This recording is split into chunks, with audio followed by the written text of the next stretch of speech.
Meow, and welcome to the first episode of this year's Banned Books Conversation. I'm your host, Tonya Todd. Before we get started, I want to give thanks to everyone who helped me make this series what it is, starting with JP Butler for his production assistance, Spider Dan of Spider Dan and the Secret Boars podcast for creating audio reels, Dave and Tony of Comics in Motion and the ladies of Femme On, who let me hijack the schedule all week, and to one of today's guests, Mike Burton of Genuine Chit-Chat for his graphics and platform sharing. We're all here to talk about banned books, library works that have been removed from a school curriculum or the library shelf. Over the course of Banned Books Week, this series will cover 7 different books, the reasons they were banned, and the value in reading them. The first book from this year's series is Are You There, God? It's Me, Margaret by Judy Blume. And it may surprise you that this classic children's book is on the banned books list. But before we get to that, let's meet today's radical readers. And I already mentioned Mike, so we'll start with you. Please tell us a bit about who you are and what you do. Preferably with the mic on. Yeah, I almost never mute myself, so I'm very not used to it. That was a terrible move for the one of the first times meeting these individuals. So I am Mike. I have the podcast Genuine Chit-Chat, which Tonya has been on 6 or 7 times. I was introduced to her in episode 97. So if people want to go back and listen to that, that was a fun one. But we also spoke about the banned books conversations back in September 2022. And we spoke then about why Tonya started this, because some of these conversations, we get to hear a lot from Tonya, but it's kind of the brainchild of that. That would be one that I'm especially going to go back to and listen to help with this, because we're on the 3rd edition, I think, of the year of banned books. But yeah, thank you so much for having me on. It's been delightful, like watching from behind the scenes and just doing a bit of artworky stuff to help along. But yeah, I'm really excited to chat about this book. I've really enjoyed being a listener. So now getting to be a participant after so long, especially after knowing you for so long, it's going to be a lot of fun. So thank you. Vogue. I was like, she's going to call on me next. Nice to meet you, Mike. My name is Vogue Robinson. I am a poet. I'm an educator. As of late, my husband has been calling me a creativity enabler, and I'm okay with that. That works for me. That's accurate. Yeah, I was like, whatever works. But yes, I will help you do all of your creative things and clarify it. I served as Clark County, Nevada's Poet Laureate from 2017 to 2019, and I am the first Black woman to win the Silver Pen Award from the Nevada Writers Hall of Fame. I'm happy to be here. That's amazing. And Amanda. Hi. Thanks for having me. I'm Amanda Skenandore. I'm a historical fiction author and a registered nurse. And I think most relevant to today, I'm a reader. I love reading. I love books. I love talking about books. And yeah, like I said, thank you for having me. And I'm so thrilled to be here with Mike and Vogue. Thank you. Well, Amanda, you've been a panelist on this series for 3 years in a row. What is it about the banned books conversation that interests you and keeps you coming back? I first and foremost, I think it's incredibly important that we're talking about this issue of banned books. As I was thinking about this, I was reminded of another children's book that I read when I was a kid. There's a Boy in the Girl's Bathroom by Louis Sacker. I don't know if anyone read that, but it was a great book. I still remember to this day for many reasons. But one of the things was there was a counselor at the school, and she's sort of helping the main character. And then one of the teachers lodges a complaint, or not one of the teachers, I'm sorry, one of the parents lodges a complaint against her. And the school has this, I guess, like a meeting to kind of let the other parents voice their opinions. And what happens is our main character, he's had an amazing experience with this counselor, and she's really changed his life. But, so often when we have a positive experience with something, we're not saying anything. And it's the people who are upset about something, who are angry, who have a bone to pick, who show up at these things. Right. And as a result, spoiler, I guess, the teacher, the counselor is, she's fired from the school. So that has always stuck with me, for 30 plus years. And I think that's why I love these conversations and why I think they're important, because if the people who do not support banning books don't speak out and don't just raise awareness that this is happening, and, not just happening, I think, in the places we tend to think about them happening, like Florida, but, it's happening here in Nevada, right? Where I'm from, and Tonya and Vogue too. Yes. I want to say that. So again, I just think that it's important to be having these conversations, and to raise that awareness. So I'm always thrilled when you put that out. I always jump on the opportunity to do it. And I thank you for it. Vogue, you're another returning guest. What is it about banned books and the conversation around them that interests you? I mean, I'm still thinking about the book we read last time in our conversation. I can't remember the name of it because I had to block it out. It was a whole trauma. What did we read, Tonya? Out of Darkness. Jesus Christ. Yes, I had to crawl out of darkness from that book. But really thinking about the fact that I really wasn't censored as a kid. Like, I just picked up the books that I wanted to. And my grandma was like, cool, she's reading. My mom was like, cool, she's reading. So nobody ever took a book away from me. And when there was a book that my grandma didn't quite approve of, she talked, there's some, there were some sex scenes in some of the books that I read. I've been a reader for a really long time, kind of an advanced reader. So even when we found things that had sex in them, she would either have a discussion with me about it or just say I don't like that book. And that would be it, because I was also reading the Bible, which also has some scenes. So I think I just, I'm on the side of people having freedom of choice, and also to facilitate conversations, because if we're consistently shutting people down because they think differently than we do, or feel differently than what we do, then we're never going to get to a place of understanding, and then we're never going to get to a place of peace. And I feel like that's a major component of the problems of today, is that we just won't even have a conversation because a person thinks a thing. And Mike, it's your first time. What is it that brings you to this conversation? Well, for me, I've been having conversations on my podcast it's been about 7 years now. And so it's been something where I've always had the freedom to be able to speak about what I kind of want to a degree. And as I've met people like yourself, when you speak about certain literature, I'm always like, I haven't read that, or I've not even heard of that. And I wanted to make myself more well-read. And so listening to a lot of your banned books really piqued my interest, and to support you as a friend and as a supporter of what you create. And it's just got me more and more interested by some of them. And, in this one, I kind of cheated, because with this book, there's a movie of it, which I'd already seen. So I took the short. I read the book to clarify. I didn't fully cheat, and I've got some comparisons. But it was one of those. And for a lot of my childhood as well, I would read books and be very excited by them.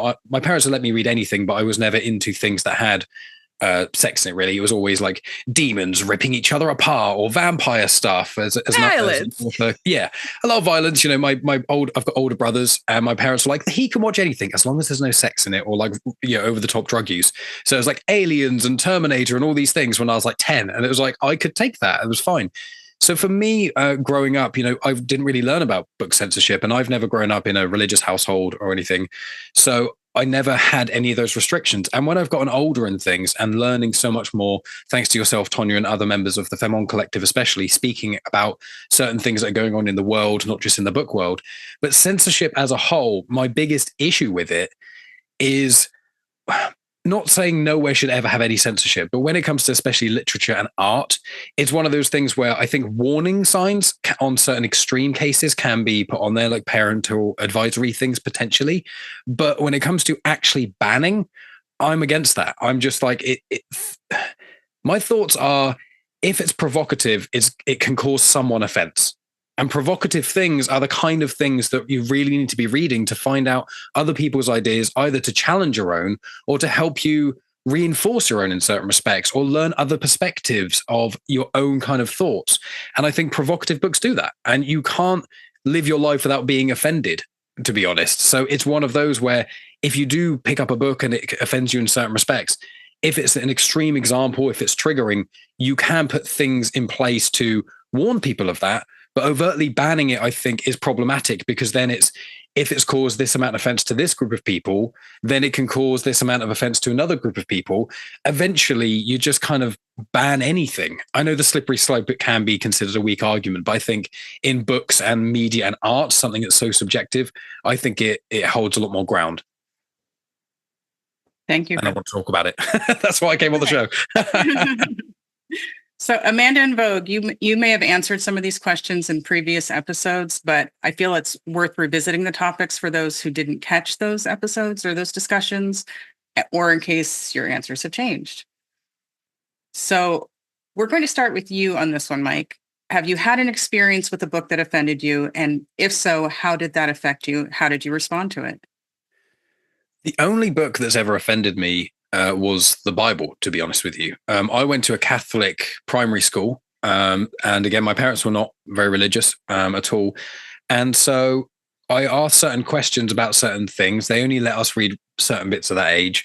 I asked certain questions about certain things, and they would tell me not to ask those questions. They would shut me down, my inquisitiveness and my desire for knowledge and things. And, that's not necessarily a problem with all religion or even all Christianity or all Catholicism, which is a Catholic school. But it was with the people there that caused that. So it put very much a bad taste in my mouth. And then I went into reading the Bible a bit more myself. And there were other things that I felt like didn't represent certain areas of what I viewed as what Christianity was and things. And that was throughout my teen years and et cetera. And that kind of made me challenge my own, perceptions of religion. But an actual book overtly offending me, not from how my ideas spiraled from it and my experience from it, I don't think I have. I think that I'm not saying there aren't any, but it's even with films and things. I don't think there's any media content I've consumed that's offended me necessarily. There's been jokes made at, my demographic or things like that, or things I like, metalheads are often, there's jokes about that. And I'm like, it's fun. Someone's making fun at me, but it always is in a comedic aspect, I think, in that respect, or there's a message to the art and it's not about me, those kind of things. So I personally haven't come across it, but as Tonya's aware, I'm not the most well-read. All the books behind me, for anyone who can see at the end of the video, are all Star Wars books. So in the last sort of 5, maybe 10 years, I've almost exclusively been reading Star Wars books, apart from the last sort of couple of years. I took a big break from anything else, really. Autobiographies and Star Wars books, and now I've been coming into reading other stuff. But I'm not the most well-read person, so, that might be why. How about you, Amanda? So probably this always comes to mind when I see this question. So it's possible that this is what I have shared in the past. But I recall there was a book, and it was describing a date rape scene that was not framed as a date rape scene, that it was just like, this is okay that he just raped her. And that made me very uncomfortable and in a real visceral way. But it happened where I just actually mentioned something to the author. It was kind of uncomfortable to even say anything, but I did. But even thinking about that experience, it's not something that I think I wouldn't want that book banned, for example. Or, I don't know what kind of trigger warning you would put on that, like rape that isn't rape, or, you know what I mean, or framed as such in this book. But, so definitely there are things that, that just kind of punch you in the gut sometimes. Mm-hmm. And not even because of what they're talking about, but I think more often it's been the way that something has been framed. But again, I would never want that. I would never want to stifle the creative process, right? I think those conversations, right, arising out of that, being able to say when I read this read a lot like date rape to me. I think that's actually a healthy thing to be able to talk about, because then, it doesn't have to just be that thing, but there are all kinds of things like that where we can say, this is, from my experience, this is how I saw it. And I think it helps in the broader discussion for people to be like, oh, I could totally see how it would be that way. Or I could totally see how that would actually be rape, these sorts of things. And so again, it's not something that I want to tamp down necessarily. invite the discussion about, so that we can start to see things from different perspectives. Critique groups are your friend. How about you, Vogue? I feel like offended is always kind of like coded language. And so it's like difference between something that's offensive or inappropriate, or if something is literally just specifically an insult, like a direct insult. There aren't that many things that offend me, because I'm just like, they're not talking to me. Like that's just always like, I just have a nice little shield that's like, you're not talking to me, or like, you're ignorant, and that's between you and whomever. But I think in reading things, I tend to be pretty selective. Like I tend to do a bit of research on what I'm going to read, and I read things that I'm interested in. And so in that way, kind of I'm shielded, I think, from a lot of things that maybe would offend me. And I think when it comes to like comedy or older movies, like my husband loves classic movies, and I'm like, oh, that's wonderful that you love classic movies. And those are movies where Black people just don't even exist. And so I do, and I don't know if I would use the word offense, but it's like, I don't know if I'm as interested and leaning into, like, all these movies are not on my bucket list, because I just wonder about the creator who decided that a world needed to exist where I do not exist. Mm-hmm. That seems a little messed up. So like, I have questions. I would want to read up on the writer or the creators of those things, but I don't seek out things that I know are going to probably frustrate me. So I'm in my little bubble sometimes. I live in my bubble sometimes. Hey, it's your world. You get to define it, right? So, Amanda, is there a scenario in which you feel banning a book is the correct course of action? And if so, what is it? Yeah, so I was thinking about this and thinking about my response last year, which is similar, but I would say as a general jumping off place, no. But I do sort of think a little bit about books specifically that are like how to self-harm books, because there is like a scientifically documented phenomena of like, suicides leading to other suicides within a community, for example, right? And so I have this like, what about this? But I think even in a situation like that, where you have a book like that, or I remember when I was in college, like the big thing were these pro-ana sites where you could go and find out like how to be an anorexic. I think, again, going back to this idea of the conversation, instead of like trying to say like, because it's out there, this information is out there, right? Instead of trying necessarily to squash it, I think a better place, especially with something like suicide and real like self-harm things, it's better to just like to have the conversations, not to try to like pretend like this doesn't exist. And if kids don't know how to do it, they're not going to do it. Or not just kids, people, right? But better to see that it's out there, to know that it's out there, and to kind of, I think, address it head on. So and a little bit, like I said, a little bit different from my response last year. I think even those books, that are, explicitly telling people how to hurt themselves or others, I don't know that I'm against even banning those. And Vogue? So I was thinking about different times where I've seen like the ideas of book banning show up. And I don't know if y'all watched the show Severance, which is basically the work-life balance TV show, but it's on Apple. But it's there's a book that one of the main characters reads, and that book kind of unlocks him thinking differently about like his job and all the things he like is supposed to be doing. And he's just like, this book, like it shifted everything. And it's kind of like almost, I guess, like a tipping point for all the changes that happen and kind of the rebellion that occurs. So I think about that, and I think about Natasha Trethewey's book Monument, that talks about all the different kind of monuments that are around the US. And her thought process was, not to tear those monuments down, but to build a monument beside them, and also to provide context of why this monument is here. So there was, a reckoning, like this person was a slave owner, like this person, was a very clear and devout racist, like, and we have statues to this person in our country. How do we how do we address that? And so for her, she was like, I don't want to tear them down, leave them up so that we remember our history, but provide context. And so I think that's what I would want for books as well. I think in school, it's tougher because I think for most of us, we grew up and there weren't really things in the way. Like there wasn't really much in the way for you to go pick up whatever book you wanted to. You could just go grab it. They'd be like, oh, this is a 5th grade book. But if you want to check it out, check it out. Thank you. Take my little 5th grade book and go on wherever I want to. Versus now, I think maybe people are more afraid. And also it might have to do with like people not having as much time to talk and process things with their kids.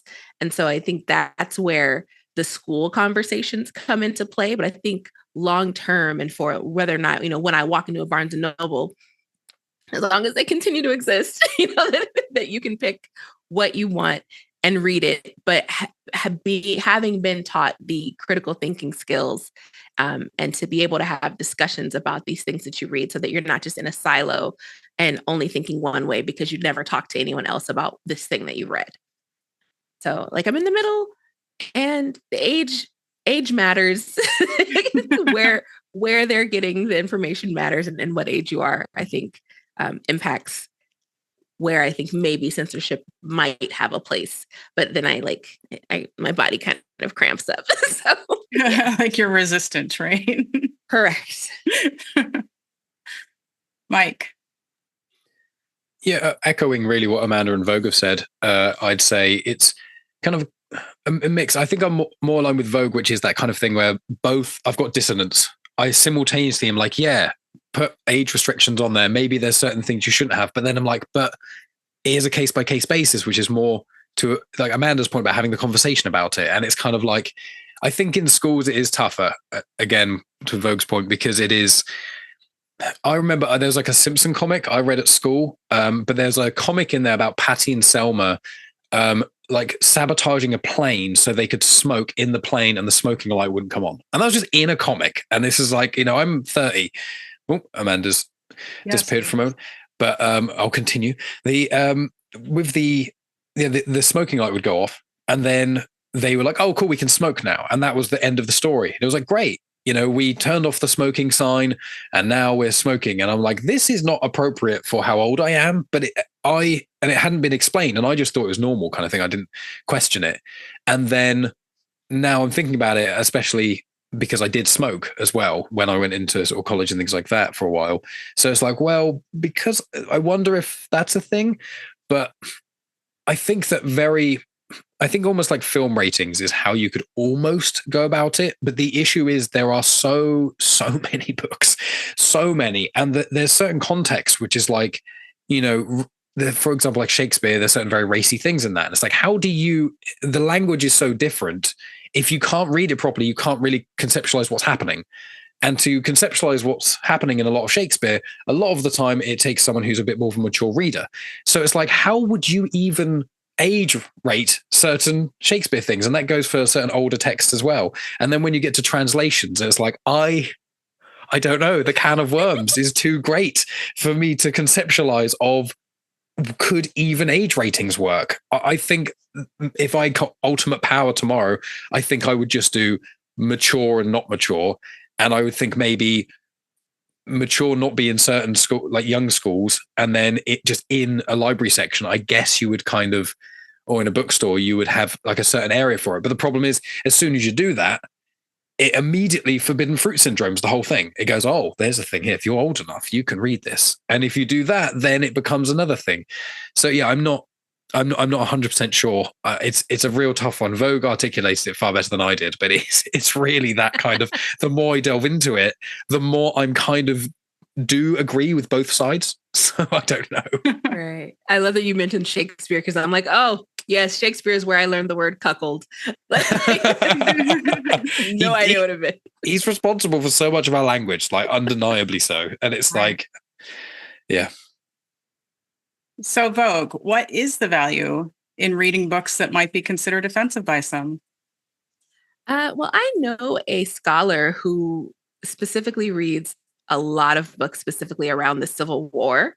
And I think his thought process is like the Civil War is going to give you the meat and potatoes of like race relations in the US. And so like he had books from people that I was like, ooh, ew. You read that, you gave that person money and read their book. Like that's gross. I was like unhappy about it. And I love this man. He's like in his 90s. And he was like, no, I'm a Civil War scholar. Like I want to learn both sides. I want to see how these things played out and I want to understand history. And sometimes you have to look at other people's perspectives to get the full picture of history. And so I think that's the benefit is like, if you want the full picture, then you might need to read both sides. What is the value in reading books that might be considered offensive by others? I think it's really to find out what does offend you in certain respects and why that would be. You know, there's hundreds of valid reasons why someone would feel offended by things, but it's also worth understanding why that is. And then if you come to terms with the fact that you are offended by something and you believe that you are, I don't want to say valid, but that kind of idea where you are okay with yourself being offended by this thing, you can maybe then look at the person who's causing the offense and why that might be. Are they intentionally doing it? Are they not? Because I think that although they're both as important and as potentially damaging as each other, there's like intentional offense caused and unintentional offense caused. And those are in a lot of ways two different things to have to deal with, I think. So I feel like it can help you challenge yourself, but also some people get offended by things that won't be offended by the same stuff as you. You know, I like a wide variety of music, including death metal and things. So it's like, I know people don't like it and that's fine. But if I'd have listened to everyone around me all the time saying it's awful, it's not music, don't listen to this, I wouldn't have found something that brings me so much joy. You know, it's the same with so many things in life. I'm sure many of us have read a book or watched a film or something of something that someone has told us, no, that's awful, don't bother, it's rubbish. And we've gone, actually, I really like this. So there's really, for me with consuming art, the main thing I don't want to consume is something that's boring or, you know, bland. I want to consume something that maybe offends me or thrills me or excites me or makes me think, but something that's just boring will not offend anyone. And it's like, maybe you got to offend some people sometimes. So What about you, Amanda? I think, very similar to what Mike had said, this idea of when you're reading something or experiencing, consuming another type of art that potentially offends you, or is potentially offensive to some people, I think that it begins to stir these questions of like, well, why? Like, why is it that this bothers me? And it helps us, I think, evaluate our own perspective, our own opinions, which is important, but then also can lead, again, I think I just keep coming back to this, but can lead to conversations about that, about other people. And maybe it's just that, I feel like we are so polarized, to use that word that just comes up all the time, but like we're not having conversations with people who have profoundly different perspectives and opinions than we do by and large. And if we're not, and these sorts of things can be that good starting off point, right? And even just this idea of like, that there are two types of people, and you could have someone that you're so similar to in so many ways, but then you read a book or you see this piece of art and suddenly you're seeing it from two different perspectives. And now you're having this great conversation because you're seeing it in a different way. And it's sort of looking at different parts of you and them. And I think there's huge value in that. And we'll stick with you, Amanda. In recent years, there's been a pattern in the themes of the books that get banned. What do you think this pattern says about where we are as a society? So I think it's, multifaceted, but one, I think it's the fact that we're in transition. I think it's reflective of what, sort of the larger culture wars at play. But again, speaking of that transition, I hope that it's a positive thing. I think the change happens and change needs to happen, but that change is not seamless and easy all the time, and that this a lot of the banned books are a backlash to that, the fear of losing oneself in society, of not seeing yourself reflected in society, of the things that you value no longer being valued, all of those sorts of things. And I'll also say that I think this is not just a like a something that is happening among conservatives. Certainly, most of the banned books that you see are being attacked by people on the right. But I think that the left. Well, what are your thoughts, Vogue? And we'll come back to Amanda if we get her audio back. Yes. The pattern, I mean, look, today is the day where I'm like, let's just talk about racism. Racism so loud, and also like homophobia, transphobia, I think makes its way forward when we look at the things that have been banned. And I think really it's like a show of fear. Like, we're afraid to let people think for themselves, that we're afraid to allow people to have access to something that has existed literally since the beginning of time. Like, people who are gay are not new. Black people are not new. So it's strange. There's like a suppression. And so I don't know if, some people call it like, equal and opposite reaction. Like, this is all like, we had Barack Obama in the White House for 8 years. And so like, if the pendulum swung the full other direction, it's like there's a reclaiming or a desire for things to go back to quote unquote the way they were, where we didn't have to have as many direct discussions about race and about the cultural differences and land acknowledgements. And that, we do kids, it seems like kids are coming out more, but what it is just that they are equipped with better language to be able to say, hey, I think I'm attracted to, or I'm interested in, somebody that maybe you didn't think I would be interested in. There's more language for it. But even my favorite thing about that, though, is that there's more language for consent as well. Like, when I was in middle school, I didn't have the word consent was not in my back pocket.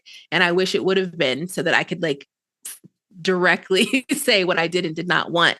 But I think if we are shielding, we're just going to deal in the children. If we're shielding them from these very real situations, then we're not equipping them with what they need for the future. And so I think that's also what I love about Margaret's character, is often like she's equipped with language and she's equipped with like tools. She's like, Mom, I've been practicing this thing for a while. And it's like, look at my girl, like she's equipped. And so don't you want your child to be equipped for the world that they are going to face, versus hiding it away? And then they're like, oh, I don't have any gay friends. I haven't met anybody who's from a different culture or race or class that I am.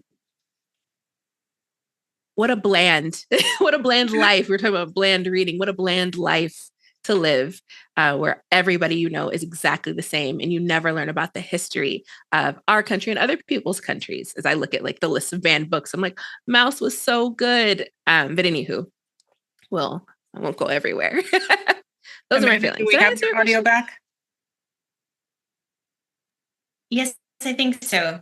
Okay, the last thing you were talking about the right, and then you said and the left, and then you left the left. Yeah. Really quick though, I have to say I love, Vogue, what you said there about language, and equipping people, and that is what books give us, and especially kids, right? Like, it shows you. It gives you a framework to look at the world, to speak about things that maybe you're not seeing in your day-to-day life. And that is incredibly, I think, just one of the most important things that books do for people. And one of the things that makes books so dangerous, I think, is that then we're robbed kids of this language, this framework, this new way to see and think about things. And sort of about that, speak about the left, I think that, again, while on the right you see more organized book banning, I think there's still on the left this encouraged a sort of self-censorship. 3 years ago, Tonya, we were The Absolutely True Diaries of a Part-Time Indian by Sherman Alexie. And the New York Times just put out maybe a month ago, right there, 100 best books of the 21st century.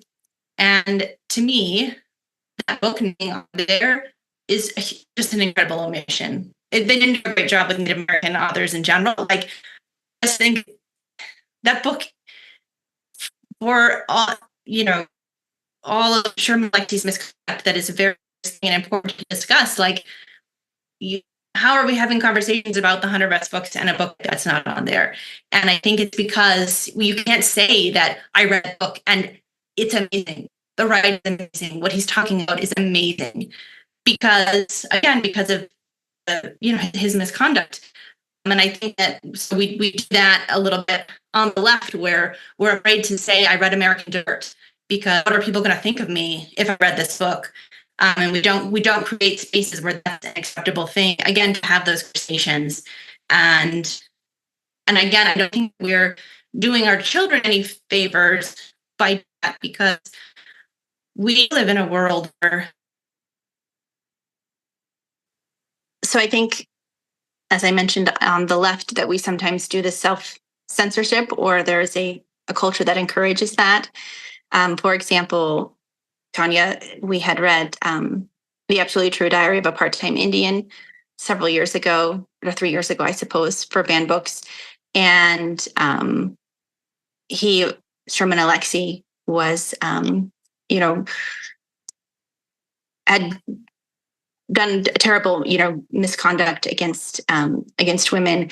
And so when the New York Times came out with their 100 best books of the 21st century very recently, I noticed that book was not on there. And I think, it's a marvelous book. And I think that's why I think that it's not on there, because of its misconduct, not because of the quality of the writing. And so when we do that, right, when we say, like, we have these like little mental asterisks, right? Like, well, these are the 100 best books by people who we don't find objectionable. And again, I'm not at all trying to say what Sherman Alexie did was okay, but I think, again, then we're not doing our children any favors by that either, because everyone is going to have a hero of some sort whom they admire. And then they learn about that person, and they realize that they are not a perfect person, that maybe they did awful things, truly awful things. And then what do you do with that, right? Do you just cast them out and say, well, they're terrible and everything associated with them is terrible? Or do you sit with that sort of cognitive dissonance and say, yeah, what they did was awful and terrible and reprehensible, and maybe I don't want to even support that with my money and my time, but that doesn't change necessarily the value of the work and what they contributed in a creative way. And so I think we're, letting our kids sit with that uncomfortability, know that people are imperfect, know that their heroes will not live up to the way that we frame them, I think is actually a good thing, because that is the unfortunate reality of life. That was worth the wait. Thank you. And I want to stick with you while we have your good audio.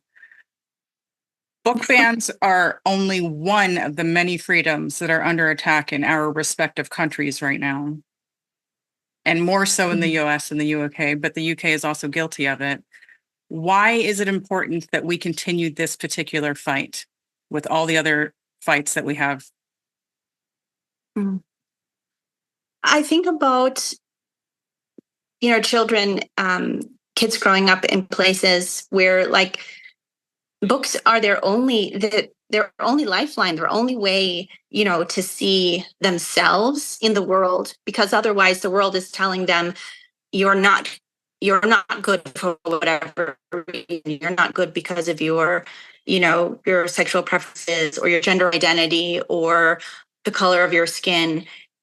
You're not normal. You're not equal. All of these things. And books are a way for kids to see, like, there is a world where I belong, and of course they belong, right? But if we take that out, if we ban these books, the talking about transgender people, for example, then the people who need that the most, who need to see that they are just as a beautiful and important person in society, like, they lose that, and it has devastating effects. And so I think for that reason, it's just incredibly important that we do have this fight. What are your thoughts, Vogue? I'm like sitting with Amanda's answer and just thinking about it. Because when we talk about specifically like transgender people, like the suicide rates for LGBTQ kiddos is really high. And that comes from feeling alone and not understood. And so like maybe your parents don't accept you for who you are, but maybe you find a book that affirms you, or at the very least shows you you're not the only person who's on that journey, who feels that way, who knows that about themselves.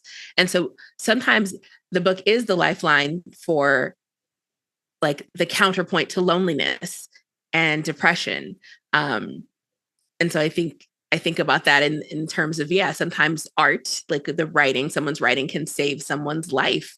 And that's enough of a reason to want to continue that fight, but to be seen. The number of books I get to buy for my nieces that have little Black girls on the cover, like, makes me so happy. And I'm like, look, little Black ballerina.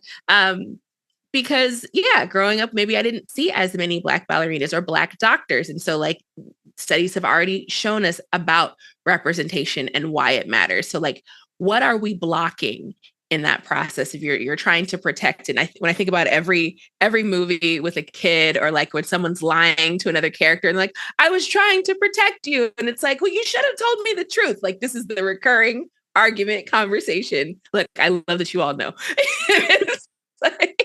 It's the fastest path to like destroying relationships. And so, I think for the sake of honesty and truth and discussion, like, we need these things.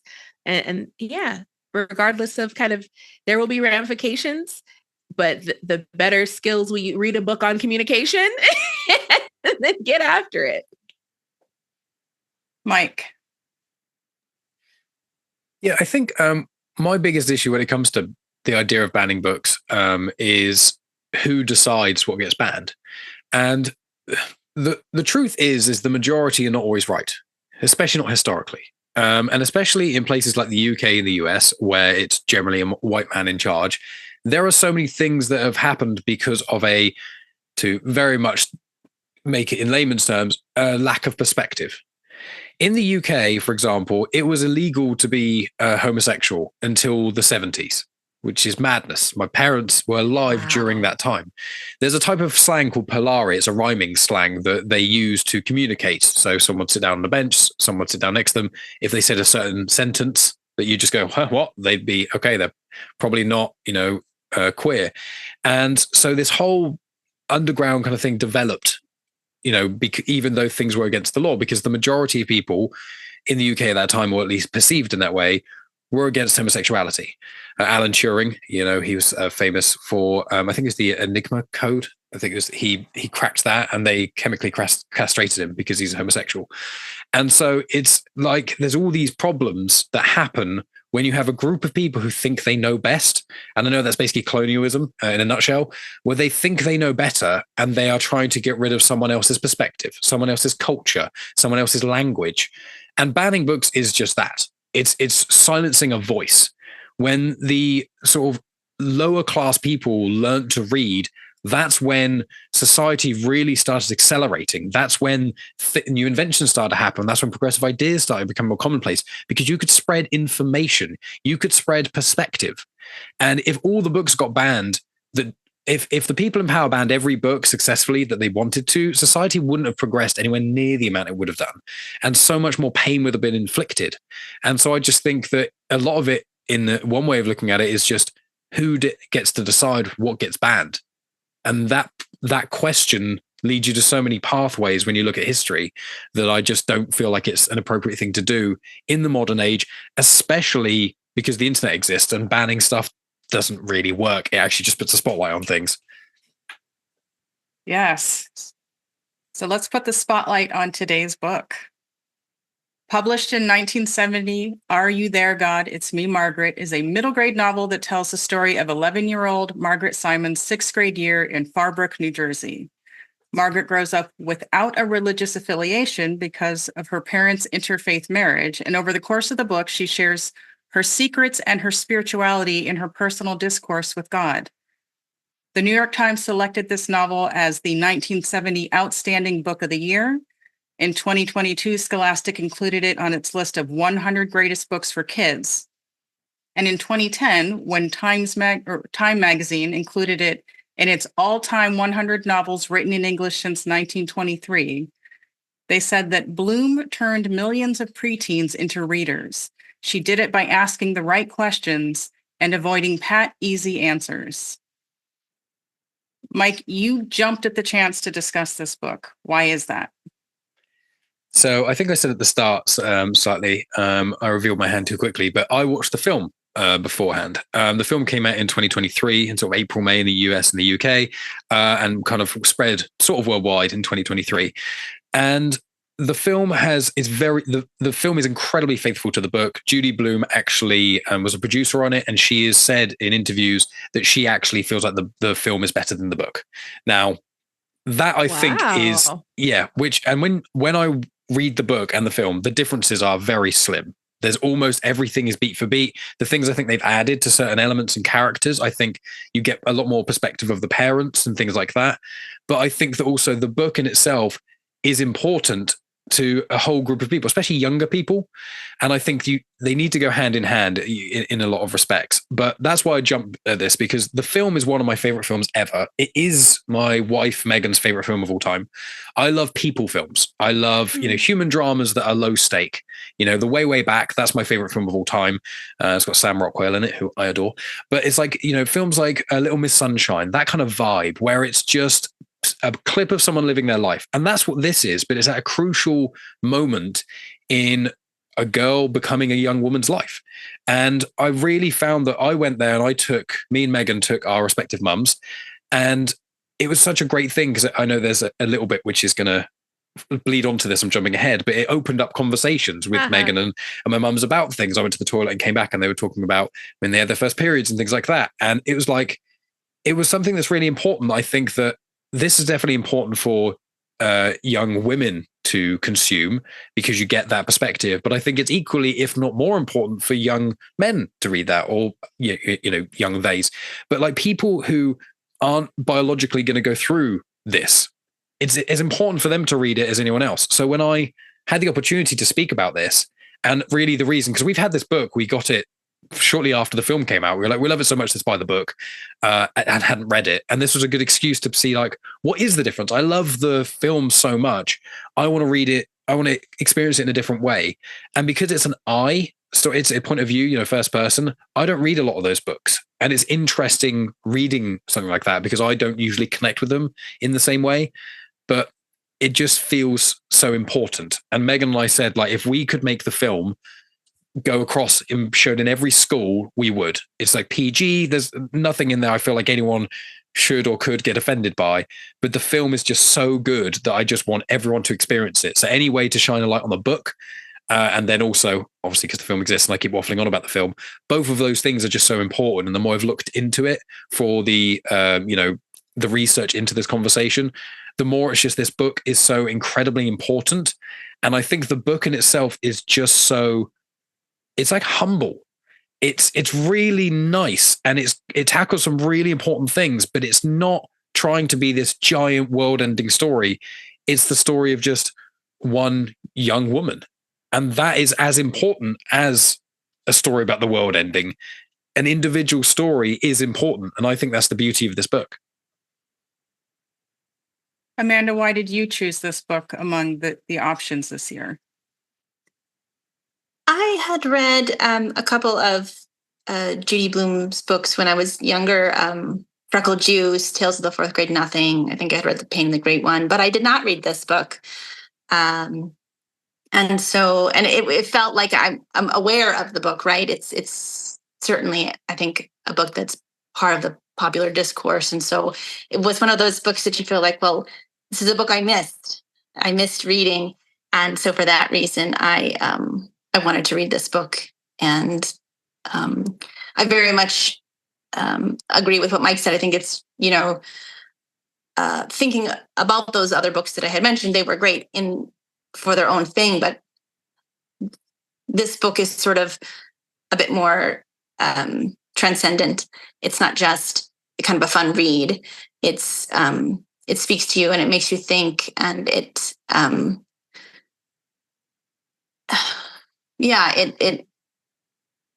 touches you in a way that I think some of the other books that I had read by her, again, which were great, but I don't think that they reached that same level, and this book really did. So I was thrilled to be able to read it and be part of the discussion. And Vogue, I specifically asked you to join us for this particular book. I won't ask you why you chose it, but I will ask if you have a history with it. Like, did you have a history with it before reading it for the series? I don't think I read this one for the series. I quote, "Are you there, God? It's me, Margaret," all the time. Like, "Are you there, God? It's me, Vogue." It's infectious. It's an excellent title. It's a question I feel like we all, at some point, someone you probably asked, "Are you there, God? Help a player out." So I love the title so much. I had read I was into the Fudge series, Super Fudge. And then there was a TV show for a little while when I was a kid. There was a Super Fudge TV show, which I was all over. And I thought Judy Blume was really a kid. As a kid, I was like, Judy Blume's clearly a kid. Judy would sit next to me in my class, obviously. It's how good I felt like she wrote kids. And I was excited that you asked me for this one because you already knew. I was like, look, Tonya, I need soft, joyful things. Yeah. I have to read soft, joyful things because after Out of Darkness, that was one of the reasons I was like, I want you back, but I don't want you to be afraid to come back. It's like, all right, I'm in for Judy Blume. So, and it was relatable. It was, I was surprised at some of the themes and kind of happy and excited about them. And I love Margaret. I love her. I love her grandma. I love grandmas, So it hit all the good spots. So what do you think made it polarizing to the point of being banned? Oh my God. I mean, look, I have my list. Banned reasons. All right. We must increase our bust exercises. We've got Playboy. We've got, kids kind of experimenting with their sexuality in weird ways. I didn't grow up. We never had intergendered parties. That was not a thing that I recall attending other than in school. But I remember watching even Boy Meets World, there's the spin the bottle and the 7 minutes in heaven kind of thing. I never experienced any of that. I don't even know what I would have done. I never had any of those experimentations, but I feel like this could give a kid ideas oh, spin the bottle. It's so well described. So I think those things, primarily though, that everybody's dad had a Playboy, that it was everybody knows, just grab your dad's Playboy. This is the era pre, click, clack, click. And it's in front of your fingers. So I think those reasons. And I also think there might be some anti-Semitism, might be part of the reason why the book was banned. And also the primary theme that I loved so much is this is about your personal relationship with God. It is not about a specific religion, and that the child was encouraged to figure out what she wanted. And then that soft little bit of, first male teacher. And I actually was curious for you all. I'm not taking over your podcast, but I want to know when you guys had your first male teacher. I think mine was in 5th grade, but I'm curious when you all had your first male teacher, because they kind of made a big deal about it in the book. And I was like, was it super weird in the 70s for a man to be a teacher? And so it's cutting edge, if you will, or it was pushing up against the envelope for so many reasons. And I loved that. I loved being able to walk through these conflicts and see how they kind of got resolved. Yeah, I don't remember that. It's like I don't. There's so many teachers I just don't even remember. I was trying to walk back through it. It's like, I don't remember. I remember actually, I remember two elementary school teachers, and I know they were both female, but I couldn't remember their names. Mm-hmm. Like I just have a very vague image of them, and the rest I don't recall. School wasn't your life. School was my church. So I tended to feel like the instructors were not giving me enough in elementary ages. Like I was very self-taught. I enjoyed learning and reading and doing things at home. And then I'd get to class and it'd be like, oh, we're not teaching that yet. Well, I'll just be over here waiting for everybody else, Oh. What about you, Amanda? Just to answer Vogue's question really fast, do you remember your first male teacher? Yeah. I had in first grade, I had a male teacher. He taught half of the day. He was actually the music teacher, but the first grade teacher went on maternity leave. And so he and another teacher split. He taught morning and another teacher taught in the afternoon. Mr. Corrette was his name. Nice. Yeah. I remember I had a male principal, but I don't remember having a male teacher. Like I don't remember my teachers in those grades. And then, you get to 6th, 7th, like you have a mix. You have so many different classes, you have a mix. What about you, Mike? I don't know if it's the same over there. I didn't have any male teachers in primary school. So that was from up to the age of, when you get to sort of 10, 11 years old, then you move on to secondary school in the UK. And then that's, mixed different teacher for a different subject. So and I was just thinking, because I went to, again, primary school was a Catholic school. The only male in the whole school I can think of, there's the janitor and there was one dinner man. Wow. There were dinner ladies and dinner man, but he's actually the dinner ladies and dinner men. Sorry, Mike. Be out in the my playground. Music teacher in elementary school was definitely man, and he was 100% queer. And I loved him. Like he was wonderful. Yeah, I don't think mine was just the one guy. But I don't know if that was though distorted because it was a Catholic school. I don't know, because of the more traditional views and maybe thinking it's we should teach. I don't know. I just don't remember it being sensational. It wasn't like, oh, my teacher's male. I don't have that memory of thinking that was something special. Mm-hmm. I think in the 70s, it was the same, people, a male nurse, like you got to put male on it. Like Amanda knows. That's the thing now, still a little bit. I think the male nurse and being like a male nanny or being like a babysitter and being male. I think there's a lot of those things where you're like, really? What the society in a lot of ways has the head tilt when you say it. Yeah, which is a shame because men do a good job, but men can caregive well. So we should let them do it and not be like, what are you doing over there teaching? Yeah. So good. Back to this book, Amanda, what did you think made it polarizing to the point of being banned?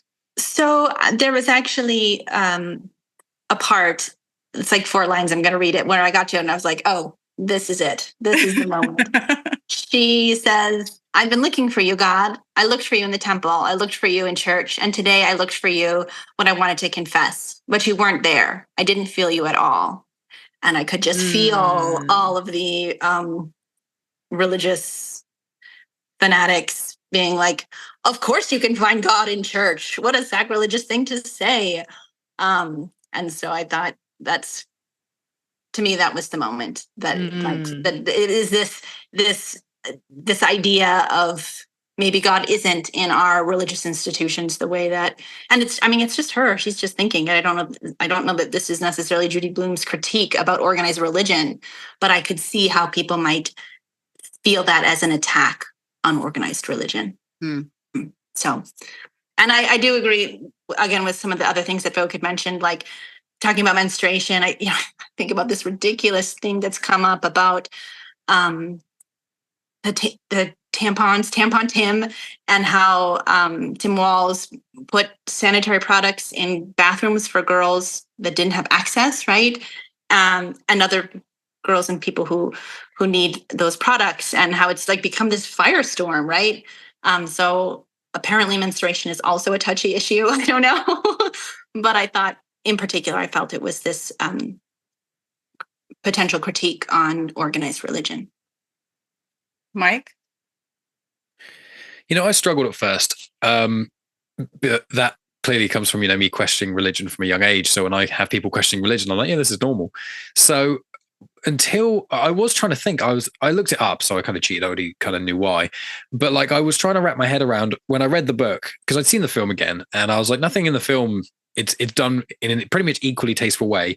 There's one conversation in this. I don't want to spoil the film, even though they're very, very similar. But there's one conversation in this that there's a part which is, we go into this knowing there are spoilers. yeah, that's fine. Go ahead. There's the part nearer the end when the Christian grandparents come in, and then are basically kind of seemingly, it feels like the grandpa is yelling at Margaret and saying about how like you can only feel God in this way, you can only feel God in that way, kind of stuff. So it's really his argument against the quote that Amanda read out, that kind of idea. And he was like, you're born as a Christian as well, your mum was one and therefore you're one, that thing. That was the only part I read, and I was like, don't like that. I've met people who are like that. So that's not on Judy Blume. That's actually very accurate. It's like, yeah, people, they wouldn't say it, but there's a lot of people who think you're born this way, and therefore that's a certain thing about you that I'm going to judge you for forever. There's lots of that going on. What could that be about? I don't know. Moving on. It's one of those where I just think anyone who gets offended by this book needs to grow up. It's just, I read it and I was like, this is such an innocent, nice, pleasant book. And I finished it. I was like, that was just a joy, like really nice, seeing really what the inner monologue of a 11 to 12-year-old woman could be like. And I just found it really nice and fun. And I was like, when I finished it, I was like, oh yeah, this is a banned books conversation. I was like, I know normally in your conversations, Tonya, you normally have one or two books. I think Charlotte's Web was last year's, and the year before that was like Harry Potter, where it's kind of like, here's a book that you wouldn't expect to be banned because it's either so widespread or so perceived as inoffensive. So for me, I think it must be just bouncing off what Amanda and Vogue said, is just the religious questioning and the accepting of that. I think religious, especially fundamentalists, would have an issue with.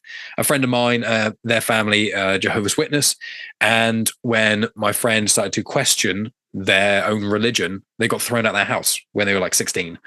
They sent a day or two later, they got back in and they stayed with a friend and stuff like that. But that was deeply traumatic. And that's in the UK down the road from me.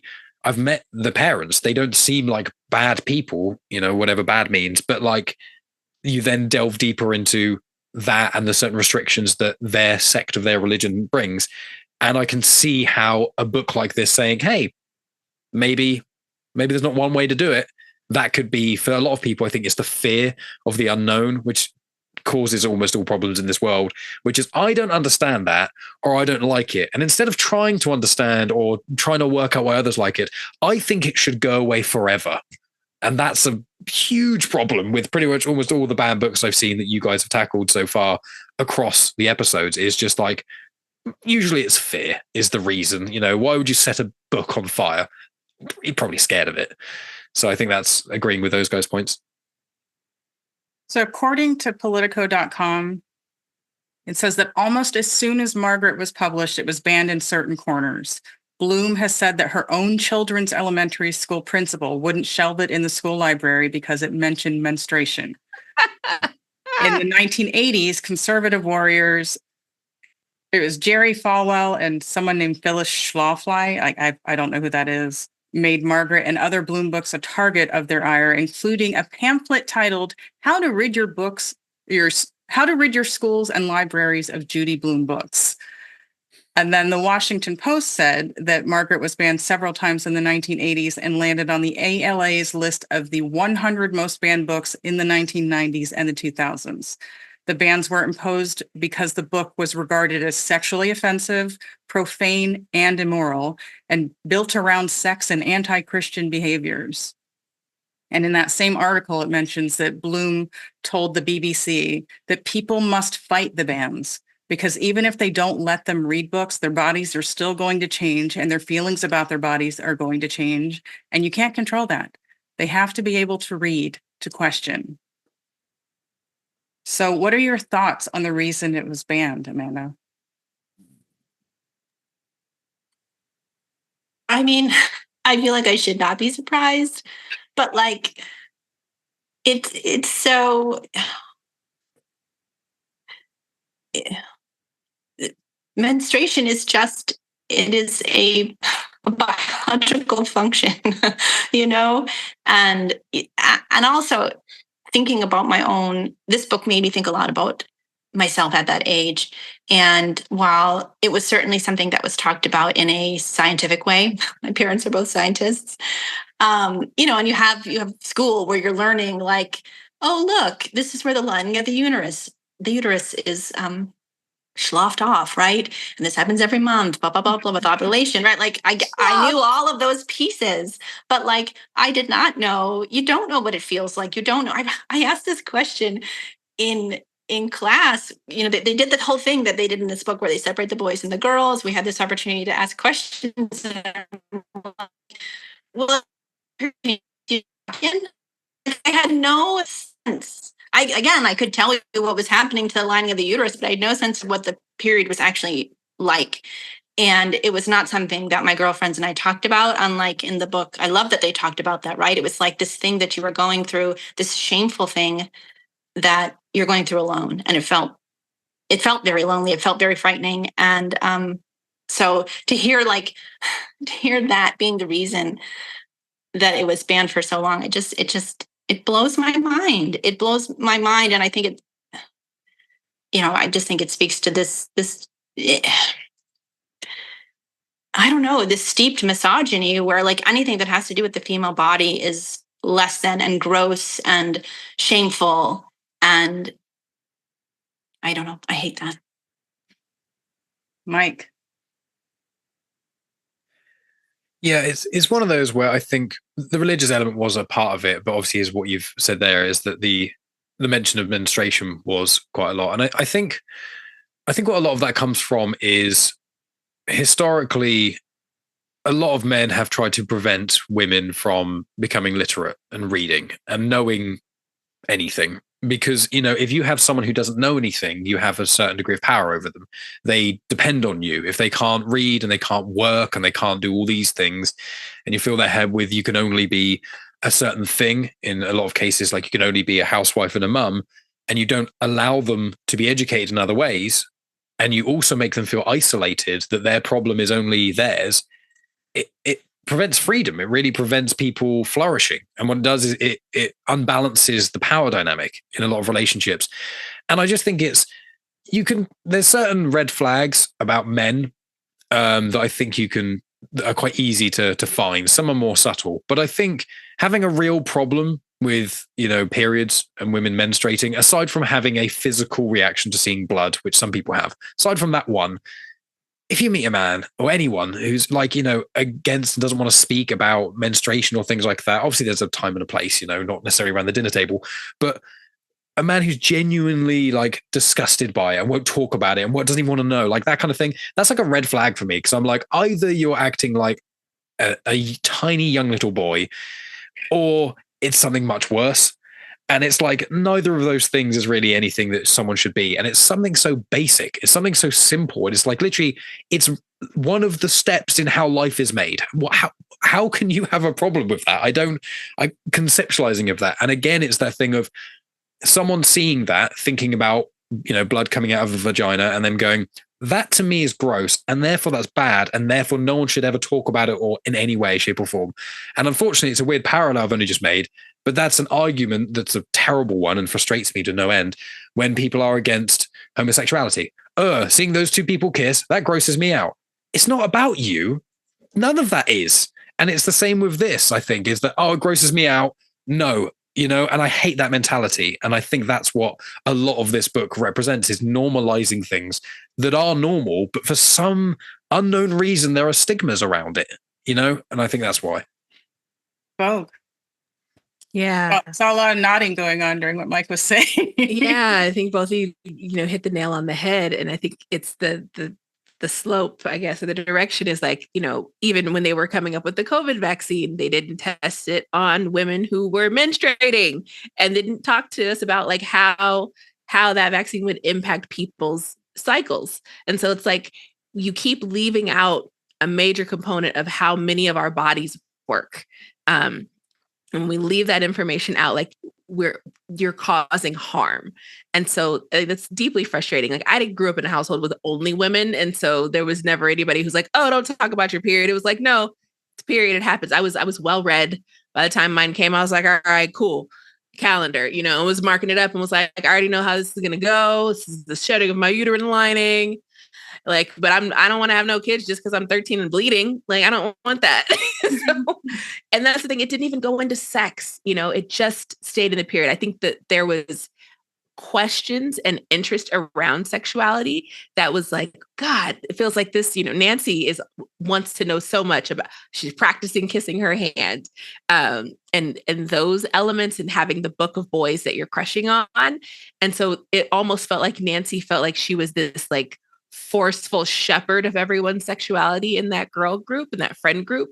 And I was just like, I don't really like this. I wasn't happy with Nancy, but I think for me, like that's a conversation starter with my kid to be like, if you have a friend, who's pushing you in this direction, you might need to have some questions. And was it Laura? Is he a Laura or Lauren? But the girl who everyone was saying was fast, basically. It was like, oh, she went behind the A&P and was like doing, we don't even know what with those two boys. And so how the cruelty of rumors and how they spread, like those were the lessons that I loved that I got to see in the book. And so it is frustrating to see that, oh, you just don't want to talk about periods.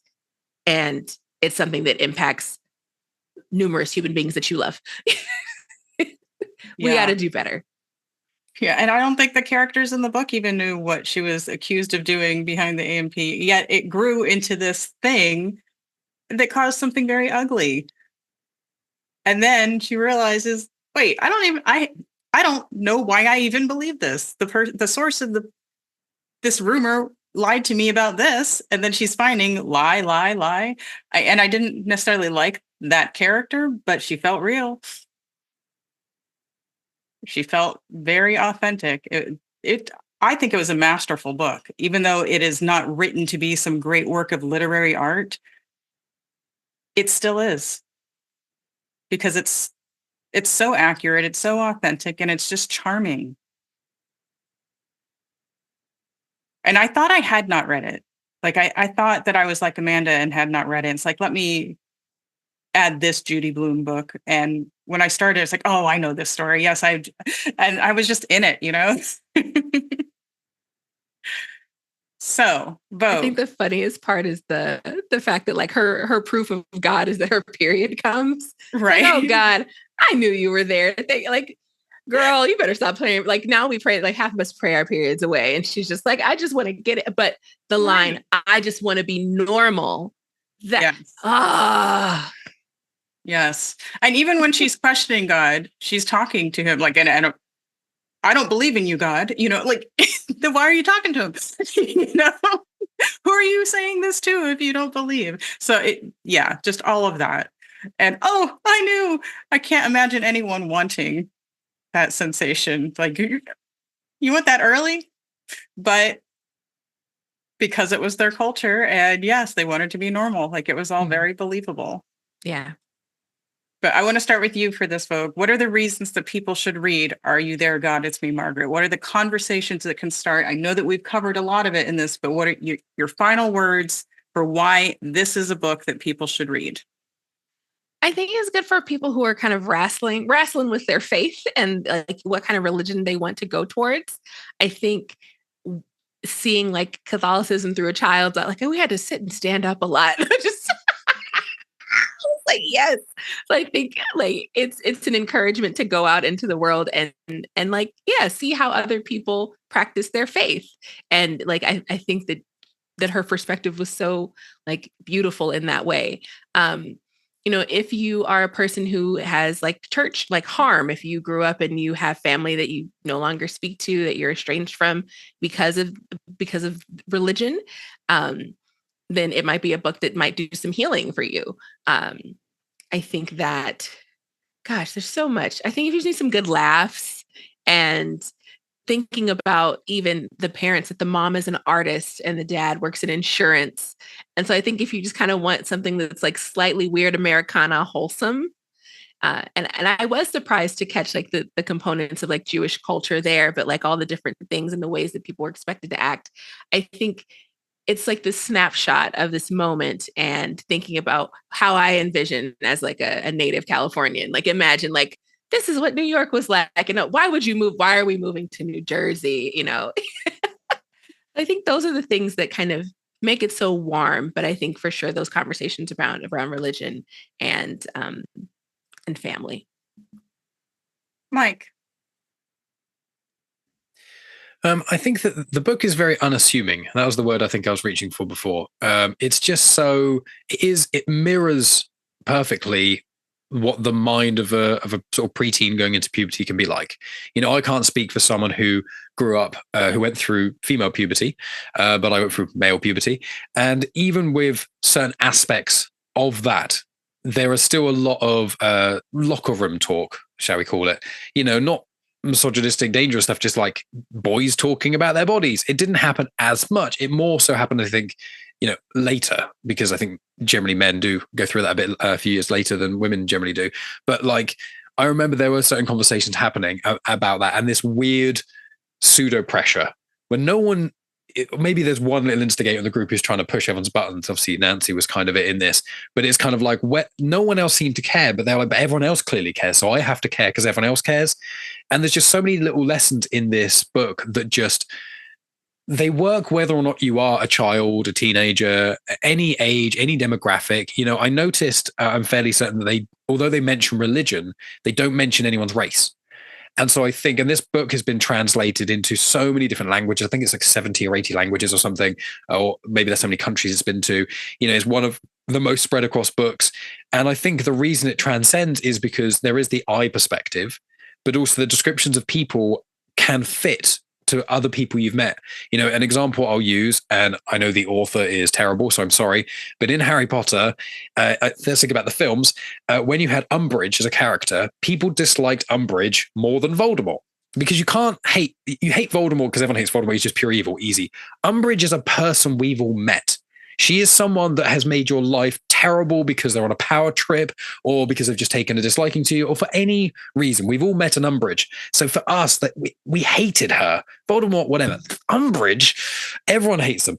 And I think what this book does is, without this hateful thing that I'm exuding about Umbridge, it's about the dynamics of friendship, the dynamics of family, and the dynamics of what religion can do and what people's beliefs, the strain it can put on families.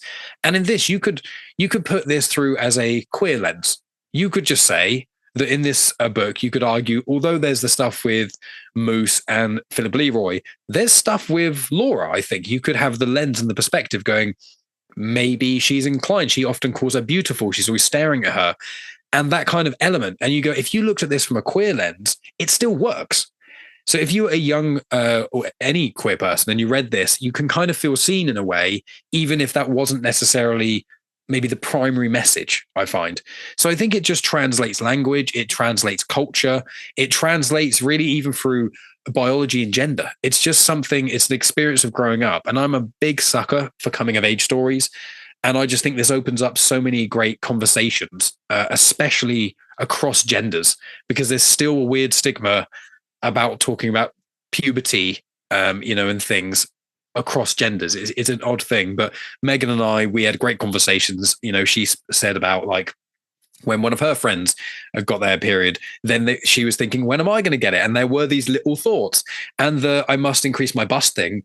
Megan's mum, after we saw it at the cinema, she said she remembers people doing that at the time. It was a legitimate thing that she remembers and stuff. So there's fun things in it that just work so well. It's so good. And I just think it's so wholesome. And if you enjoy this, I think people should also watch the film. It's really great. It's Rachel McAdams and Kathy Bates, incredible people. And I think that the book is more insular of Margaret's experience. And I think what the film does expertly is it widens her sort of blinkers a little bit. And you actually get to see it more from a third person perspective of all of them. All of the characters have a lot more to them, especially the parents. Because in this, I think the parents, you hear what they do, and there's a little bit of dialogue, but it's so not about them. She's seeing it from a child's perspective. She's under their chins looking down in a way. And in the film, I think it shows you the other people, including the grandma and stuff. So I really like that element. And it's just family dynamics are complicated. So feeling seen when any of yours are on screen or in a book is just, it helps deal with some of that. So I just appreciate this book and its adaptation in all the right ways. Well, you've convinced me to watch the movie. I will definitely give it a try. Now we're going to have a movie night. Do it. Megan's always happy to rewatch that film. That's good Kathy casting. Bates. If they, Yeah, and she's one of the best characters. Yeah. She's just so good in it. And there's a lot more humor, I'd say, in the film. I won't say anything else about it, but there's humor without taking away from the really important themes. And I think the questions we've all discussed about this are somewhat amplified in the film, which I really like. So Amanda, bring us home. What are the reasons people should read this book? What are the conversations that can start? Well, I think you really touched on it just right there. Read the book because it does have all these wonderful conversations that it can start. And it is, as the others have said, it's very tender. It does have this sort of just incredible, relatable feeling, and again, I mentioned my experience was so different from hers, from Margaret's, but like at the same time, it was so relatable. And I was thinking back and I was almost in tears reading the book. Like it is very touching in so many ways. And I was just recently listening to an NPR article. They talked about in the United States how interfaith marriages are so much more common now. I think they said almost like 1 in 5 people are in an interfaith relationship. And so her situation in that way, I think, is becoming even more something that kids can see themselves in. And that's really important because, I think Vogue hit on it, this idea of like wanting to be normal and wanting to belong. Like she really brings that through in this book. And that is something that transcends all the things, whatever, your gender or your race or all these things. There's this feeling of wanting to belong. And I think that's what makes this book so wonderful. And can I add? Yes.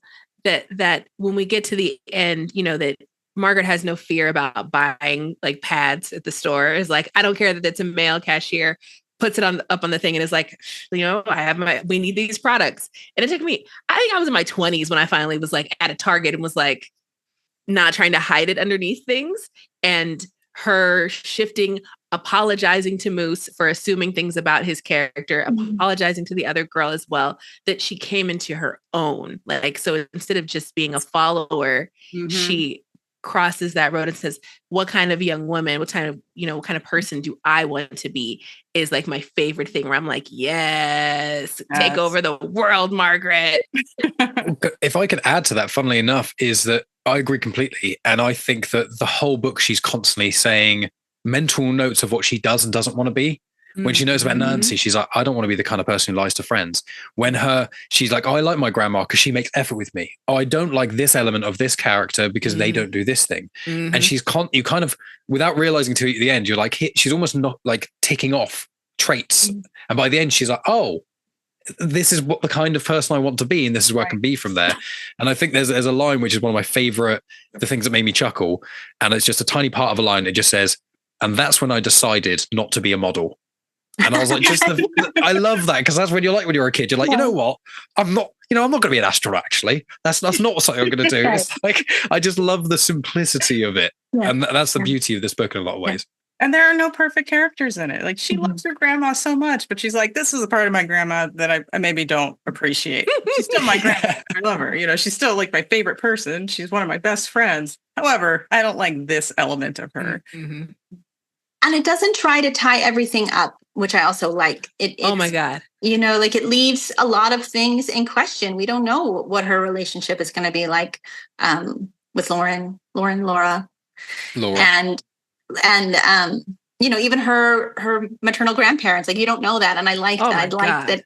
Or even God. She didn't try to solve everything. She's hasn't figured it all out at 12, amazingly enough. Yes. You can see she's still growing and learning and open to developing. And that's where we should all be, no matter what our age. Yeah.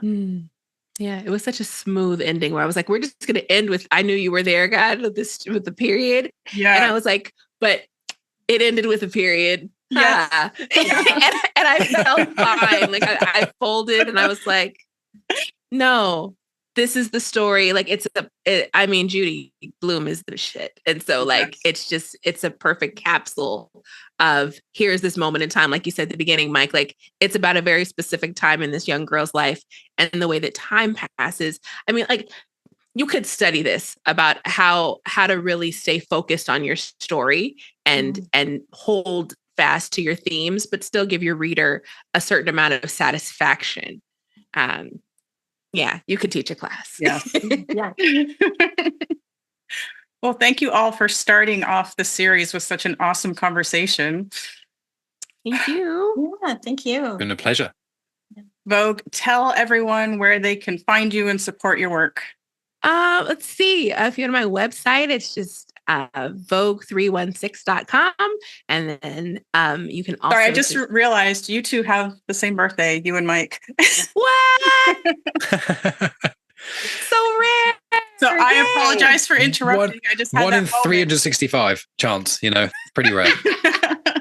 But it is fun. It's rare to meet someone. Say it again for the audio listeners who are like, Yes. I was writing that down and she started speaking. Rude host. Yes. My website is vogue316.com. You can also find me on Instagram and it's Vogue R316. I try to be consistent. So the Instagram is where I live and love. And then my website, you can contact me directly. And our other March baby, Mike. Yes. So find me at Genuine Chit-Chat on all the social media places. If you just Google Genuine Chit-Chat, it'll come up. I've got a WordPress site loosely and things like that. There's a YouTube channel as well. I've been doing the podcast for 7 years, interview style podcast, have a different person on pretty much every week. And I've had Tonya on, 6 times at least. We've done loads of collaborations on Comics in Motion, which is another place that I distribute a lot of podcasts on. We spoke about Loki. We spoke about a lot of the weekly stuff. When the Star Wars shows come out in live action, often I have Tonya on and we chat about that. So really and we search talked Tonya. about religion too. We did, yeah. So episode 188 of Genuine Chit Chat, myself, Tonya, and Beezy spoke about religion as a whole for about 2 hours, I think, nearly an hour and a half. So if you want a starting point and you've not heard of me before, just Genuine Chit Chat and Tonya Todd on YouTube or any podcast player, and that'll start you off, springload you into my world, really. Because I'm just a podcaster. You guys are far more accomplished and creating all this stuff. And I'm like, I just like having conversations with people, and it's how I met Tonya and you lovely people as well. So thanks for that. And thanks for having me on, Tonya. I appreciate it. And Amanda. Like Vogue, you can contact me at my website, amandaskenandore.com. And I am also on Instagram at amandaskenandore.com. And I look, Mike, don't downplay the conversations because I think that's the crux of so much. Really? Like, would I have this series if it weren't for meeting you and having a conversation with you? Would I have ever become a podcaster if I hadn't met you and had a conversation with you? Would I have met the Comics in Motion network if it hadn't been for you? Which means I wouldn't be on FemOn.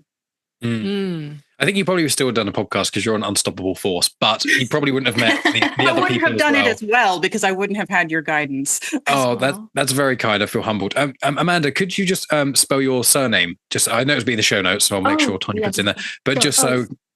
Yeah, thank you. Yeah, it's not that common of a last name. It's Skenandore, Skenandore. Thank you. Well, thank you all again for today's conversation. Thank you, listeners. If you enjoyed what you heard, please like, comment, and share. Thank you for listening. More importantly, thank you for reading.